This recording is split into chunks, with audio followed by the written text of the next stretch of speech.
We're completely social animals. Our identity is formed in our interactions with other people, of how other people look at us and how other people react to us.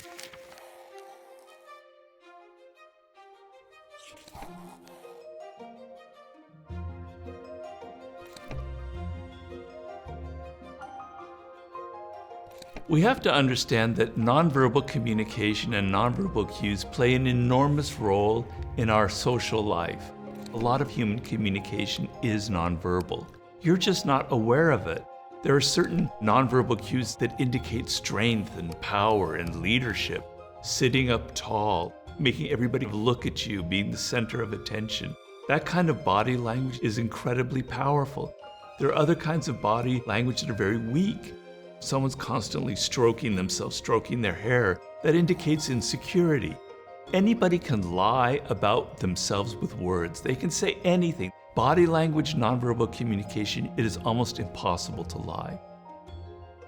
I feel uncomfortable around conflict. But conflict is useful. The question is, how do you deal with conflict most effectively? What I've found is that there are three big barriers that we can actually overcome to have more effective arguments, more effective conversations. The number one thing to focus on: identity. What are the core values, the core beliefs that are feeling threatened inside of you as you're having that conversation with the other side? The moment your identity gets hooked in these conflicts, all of a sudden your emotions become 100 times more powerful. You need to know who you are and what you stand for. The more you understand who you are, the more you can try to get your purpose met and stay balanced, even when the other threatens those core values and beliefs. 2, appreciation. When you're in the midst of the conflict, don't talk. Take the first 10 minutes consciously to simply listen to the other side.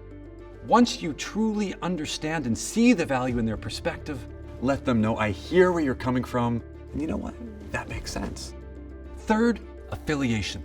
What's the emotional connection like between you and the other side? Turn that other person from an adversary into a partner. So it's no longer me versus you, but the two of us facing the same shared problem.